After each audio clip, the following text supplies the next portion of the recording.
grandmother was a short stature lady, and so when I meet ladies or anyone that is in her height range, I just want to love them so hard. I want to just love on them so hard. And so I just had this flash of seeing you on the stool and your feet being up high. And so I was like, wait, what are you there?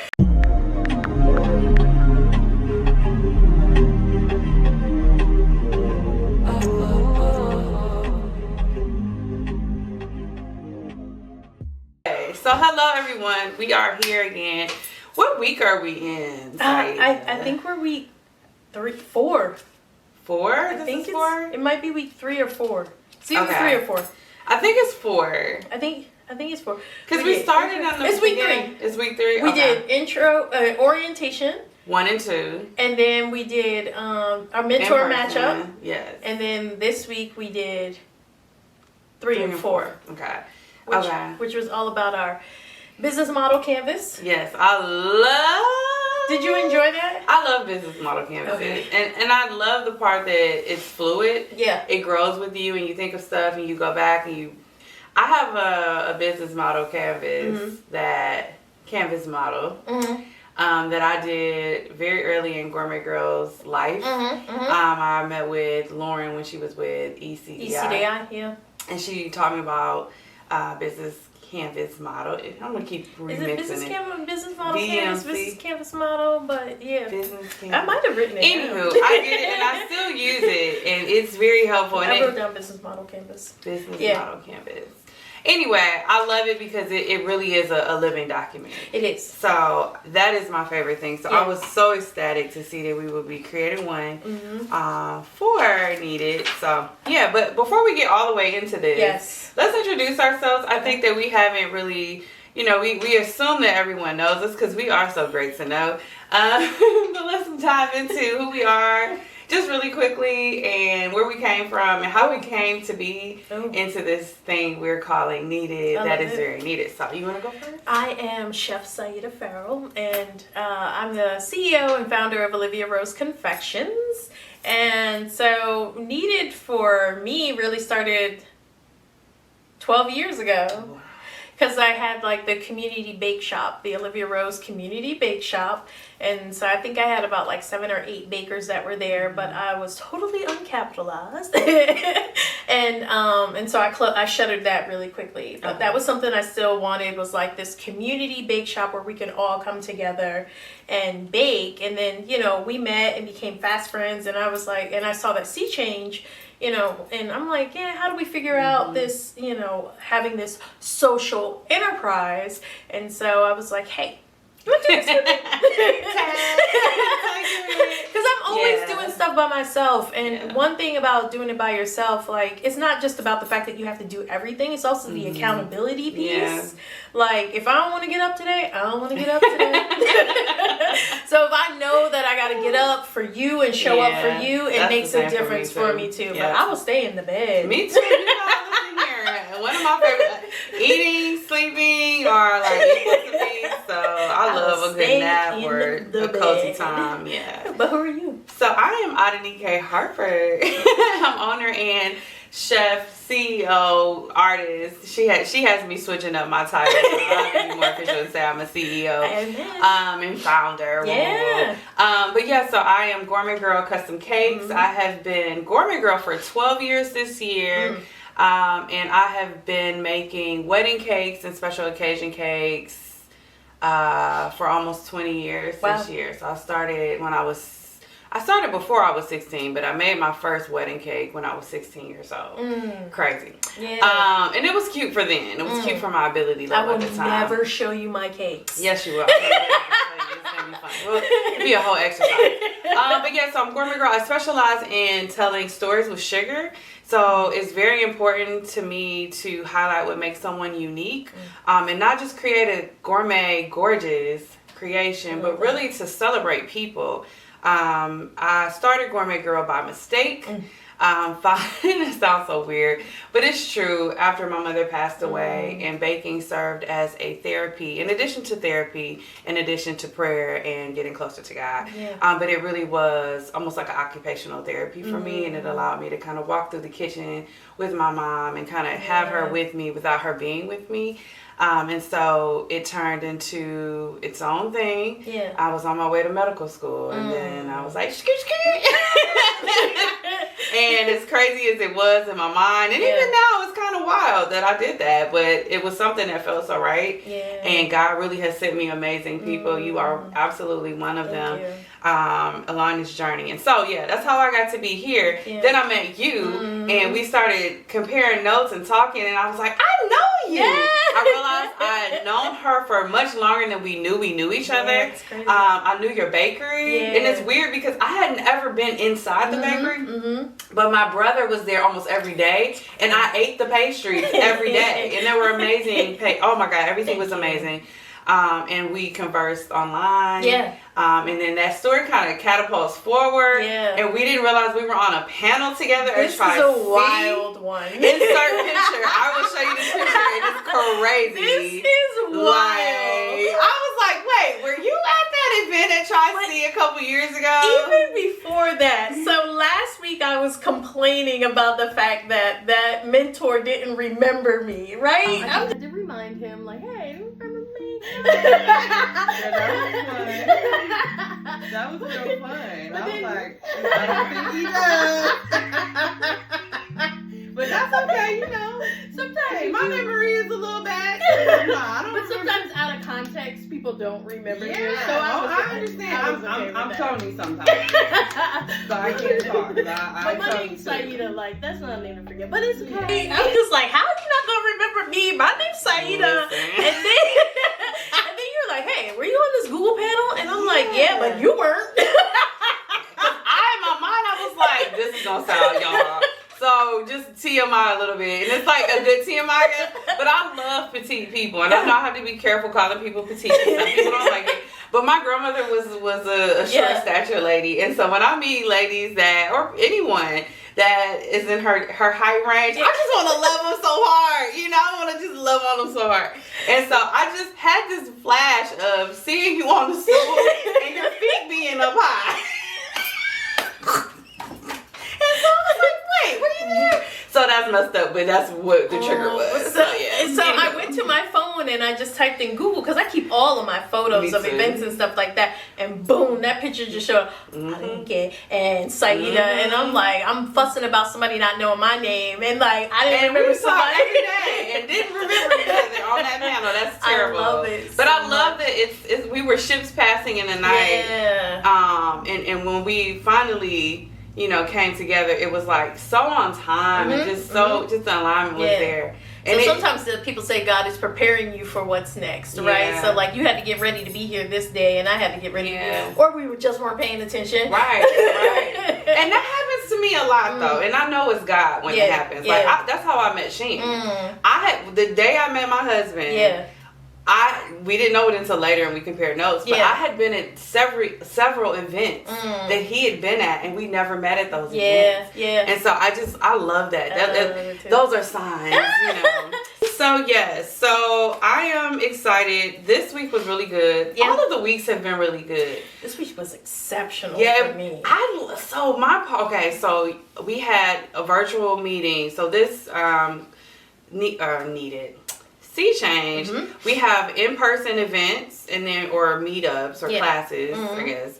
And then we have virtual components where every Monday we're meeting via Zoom and we're a group, we're, on camera, we're having slides and stuff. But this was the first time we had breakout sessions. And I really love to get to know our cohort. To me, that's really important to build that community.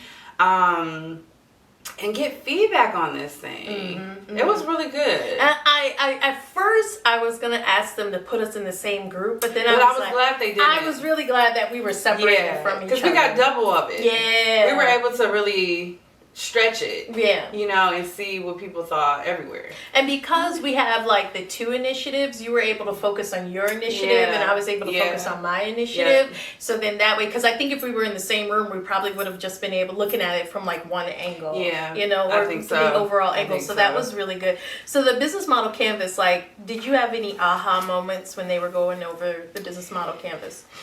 So, yeah. And that was one of the questions that I asked. So, first of all, the business model canvas is a little thing. And I think, you know, maybe that's on purpose. Maybe it's just we have a lot of things going on. I don't know. But I think that we are high level enough that we can do an overall. Yes. And we need to break down individual. Oh, you were saying that, have like 3 pretty much. Yeah. Mm-hmm. And I only say that because you have a lot of experience with building this out, and I do too, for Gourmet Girl. And so when I did it for Gourmet Girl initially, I learned so much about all of the things. Yeah. So I wish we had a business model canvas in front of us. Yeah. So we could like do each part, but it's a value statement. What are the other parts? Your key resources, if I can remember it off of there. So key resources, like key partners. This one was cool because it was very social enterprise oriented. Yes. So you had like your social impact at the bottom. You talked about your channels and your customer segments. Yeah. Costing, pricing, and so all of those things. I mean, so if you don't, you know, you can go online and get a business model canvas, and even in Canva, if you use Canva, they have business model and they're canvases cute in there. They really are. Really so cute. I did pull one of those up I think too. we probably need to use that because we can make it bigger. And we can because our font is like at 6 point. Ooh, child. We have so much written out. I'm like, we're going to need a magnifying. We're going to feel like an Inspector Gadget trying to read this. But what's great about the business model canvas is that you use this, like you can use this before building out that business plan. Yes. Because I've spent like 9 weeks. I took a class and it was 9 weeks and I had like this 30-page business plan and it's just in the corner somewhere. Yeah. You know, but like my business model canvas, I can pull that out. If we need to like create a business plan, it's a lot easier to create that business plan too. Yeah. And that was one thing, like, so some of the homework that we did answered those questions, so we could just like copy and paste. Yes, and I didn't realize they were leading us that way. Yeah, but that was really good. That was really good. It wasn't overwhelming as it could have been if we tried to, if we had done it differently. I honestly agree. I'm glad that they set us up. I was like, wait, I answered this question already. Yep. So that was really helpful. I'm loving this. I am so loving Sea Change, and I've seen people go through Sea Change. Like I have a cousin who's gone through, and I followed them, you know, on socials. Right. And it was kind of almost like a little mystery of, you know, what are y'all doing? You know, and I know some of the programs are like that.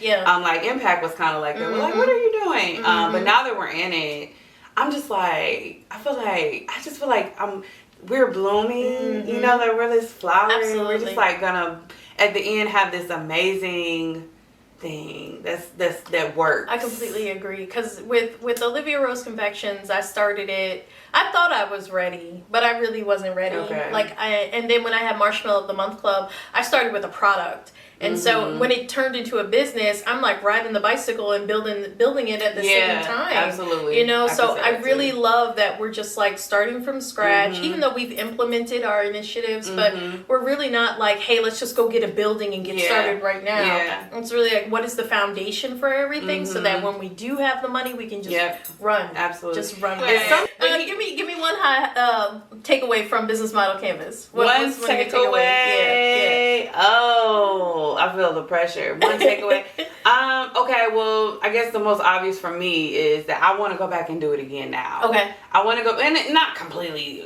overhaul it, but I think we need to go in and tighten it up a little bit. Okay. Like channels, when we started talking about channels, I was like, oh, I think we thought of it wrong. So channels, we put more so like the marketing type thing, which is a part of it. It's a part of it. But it's not the only. Yeah. So Beth Gantz from the Small Business Development Center, she was helping us. Like she was our guest speaker for the Business Model Canvas. And so like you said, we had Instagram on there, YouTube, but she was talking about how channels is how to get the product and create awareness of the product. So there's marketing in that, but for us, it's not the only thing. Yeah. Like going to local schools and organizations, that's another way for us to get awareness too. So absolutely. So I really appreciated that. It's something that, and remind me of his name. He was amazing. He had an amazing camera setup, which inspired today. Yeah. We were like, what do we have that we can use to make this happen? And look cute. Look at the lights. Okay, cheese.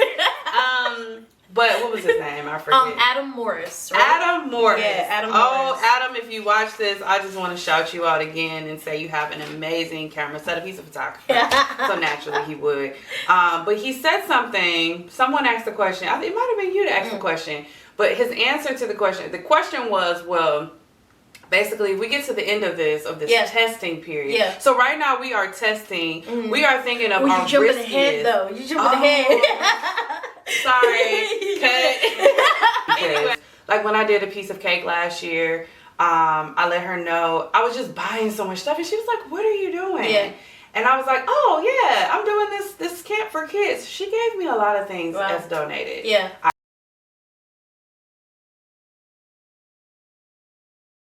Right, so next part was Adam Morris came on and we were working on prototyping. Okay, there we go. You working that's an amazing part of being in something with someone that you got some structure. She helps me be structured. Yes. So Adam was really dope. So he owns Give Back. It is called. I wrote it down. We will put it on the screen. For sure. But he has his own social enterprise. Yes. Yeah. So he was there to help us break our business model pretty much. Break it down. Like, does it even work? Like, if you cannot do X, then you've just completely failed. Yes. Right? So this is where we went into those breakout sessions. There we go. Yeah. Yeah.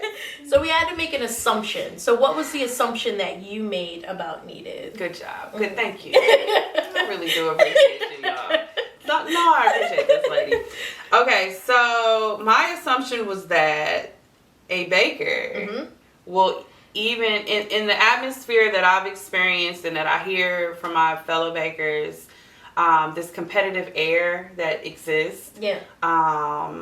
There's some unfriendliness there, and there's some protectiveness there, like this. I don't want anybody to take my idea or whatever, and I've been there. That people will even want to be in a space that is totally community oriented, where we're making our products in the same vicinity, sharing, ovens and refrigerators. People are funny about their ingredients. And all the jazz, right? So the assumption was that people will even want to be a part of our kitchen. Yeah. It's components to our kitchen, but the kitchen itself to produce, the bakery to have a marketplace, programming, and then their ability to come in and do their own programming. And so that assumption for me was like, if that does not click, if we cannot convince people to be a part of this amazing KneadED community, it won't work. So my assumption was, can we beat Costco pricing? That was good. Yeah. when you, I don't know if you see me on camera. I don't know if my little square was up. But when you said that, I was like, that's good. Because one aspect of KneadED is that, we like if I need flour just for one cake, I gotta go and buy a whole bag of flour, right? Yep. Which that does make sense. But do I go to Walmart and buy the flour? Do I go to Costco? Yeah. And then I gotta pay a Costco membership. So like, what is the true cost of like this flour at the end of the day? Or can I go to like a bigger, a bigger, I don't remember what you call them, but like Hillcrest, Cisco, US Foods, and really get distributors. I think they're distributors. years, and get the cost down even further. Yeah. So I'm operating under the assumption that we can beat Costco prices, and people will come to us so that they can purchase in bulk and reduce their cost of goods. Yeah. So that was what my assumption was. Okay. And I did have a third assumption that I didn't get to talk about. Oh. Yeah. Okay. So my third assumption, I don't know about you, but rent is expensive. Yes, it is. Woo, child. And so my third assumption was, can we charge enough so that rent is paid by the cooperative and not coming out of our pockets? Yes. So that's a third assumption that I would love. And the cooperative versus the cafe aspect, so that there's a clear profit. Yes. And we're not like drained from overhead. And not a profit that goes into our pocket, but that goes back into the cooperative and goes back to the social enterprise. Right. You know, so doing well while doing good. And so that was so we'll figure that one out. That's a good one though. Yeah, it is.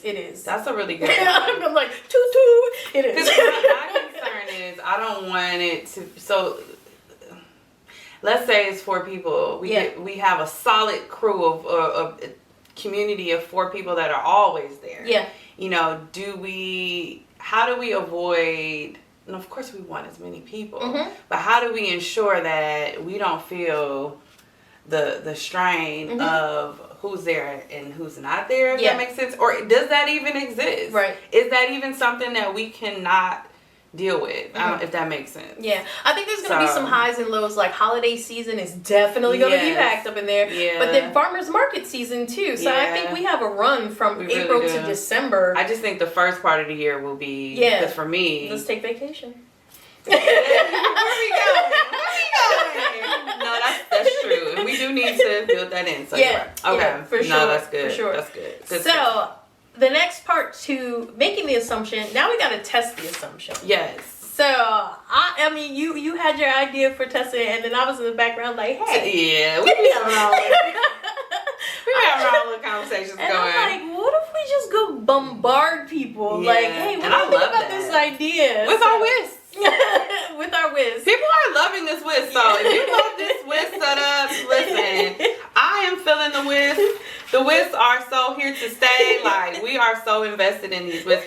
But I think that is, so, okay, my original thought for test was to do a quick, just to throw it out there. So the education component of KneadED, so the ED, of KneadED, to do a quick, like, baking business class on Zoom, and maybe charge something so small to where just as a test to see it, are people willing to spend $5 to $10 to invest in this knowledge and get feedback from them once we have the class. And so within my breakout session, they were saying, well, since you will be in person and you're trying to, internet vibes, Zoom vibes can be totally different than in-person vibes. So they were like, well, why don't you do it in person? I was like, oh, maybe we can go to the community room at the kitchen and do it there. That's a good idea. Yeah. And kind of like make a fun thing out of it and try to, right now, which we're trying to do, is get people sold on this community. Absolutely. And then you were like, oh, let's go. So I love the go part. Yes. Because I think it's quick, it's fun, and we give the opportunity for our business baking sisters and brethren to get a shout out. Hey, who are you? What's your business? Going to the cake store, my favorite cake supply, giving her sweet surprises, shameless plug, give her a shout out and highlight what makes her special, because she agreed that we can come up there. Yeah, I'm excited for this. I'm so excited. Next on KneadED. Next episode of KneadED. Find out on the next episode of KneadED. I think that's what we should do right now. I think we should. Yeah. It's quick. Yeah. It's fun. It gets people excited, and it gets something that's shareable. Yes, absolutely. So something that we are really good at is creating excitement and content. Yeah. And getting people on this journey with us. For sure. So I think that will be it just makes sense. Yeah. I think we can do two things for next episode. We can go and just like be like Billy on the street and go ask some questions. Billy on the street. or Juju on that beat. Okay. And then going to the different grocery stores and doing some price comparison. Yes, on like absolutely. butter, eggs. Okay. And, these egg prices, y'all. Ooh, my heart palpitates when I have to buy eggs. You know, it's funny because like I see the signs that say limit of 3. Like most places are roughly about $6.99 for a large, right? Mm-hmm. And I'm like, they're like a limit of 3. I'm like, why am I buying 3 dozen eggs right now? Oh, maybe I'm gonna be on the street like, hey, you need some eggs? Listen, so for me, sell them one at a time. So I've been lucky because this is my low season, and so I haven't had to have a lot of eggs. But on a normal, I go through those. Really? I need 3 dozen. Absolutely, 5 dozen. Wow. Plus that, like if I have like a heavy week, like Easter, like I have Easter coming up. I'm praying, Lord Jesus, please just stay there at Whole Foods and wait for that $3.79. I'm saying Whole Foods, Costco, whoever. The Amish, where y'all at? Like, can I get a couple eggs? Please. I'll make y'all some cakes. What y'all need? I'll drive y'all where y'all need to go. Let's do it. But yeah, I'm sorry. I'm really goofy.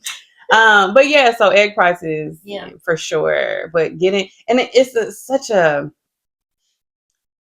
I have known to do cost analysis this whole time and I've done it. But like I said, to exercise it is a different thing. That muscle. And so I think that will be super fun because it does make a difference. It makes a difference between that. We always talk about that $8 cookie.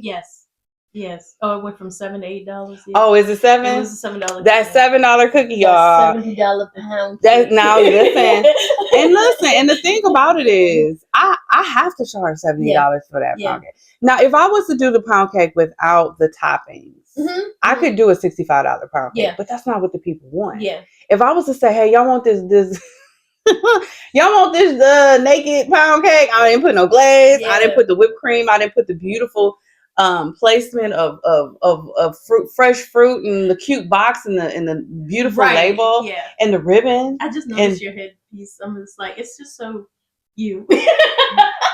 You know, I got a little bumblebee on there because I love Beyonce. I'm not in the beehive, though. My husband thinks I'm a beehiver, and I'm not. But, anyway.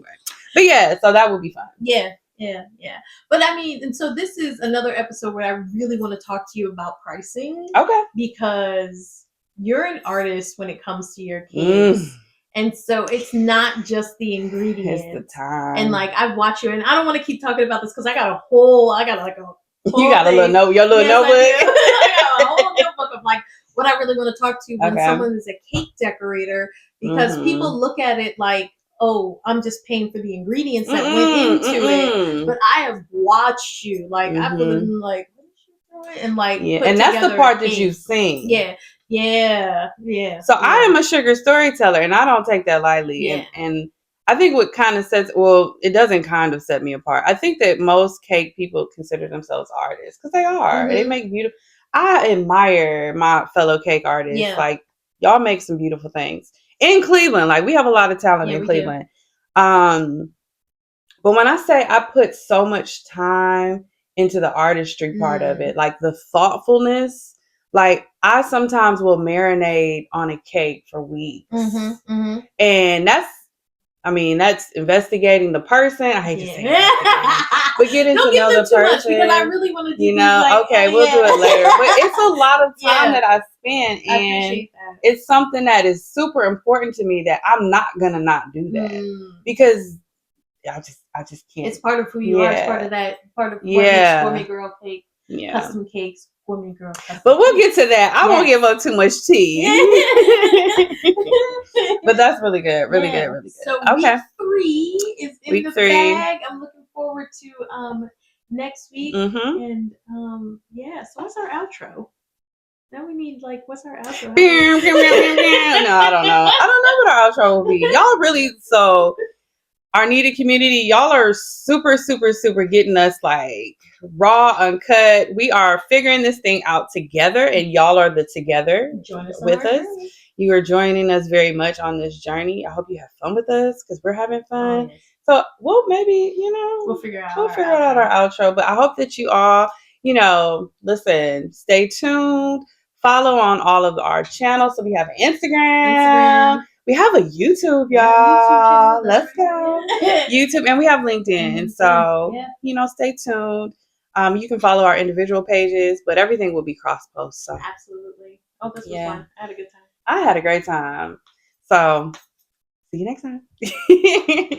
Bye-bye. You watch, Nobody Wants This? No. Oh, you gotta watch that. What is that on? That's on Netflix.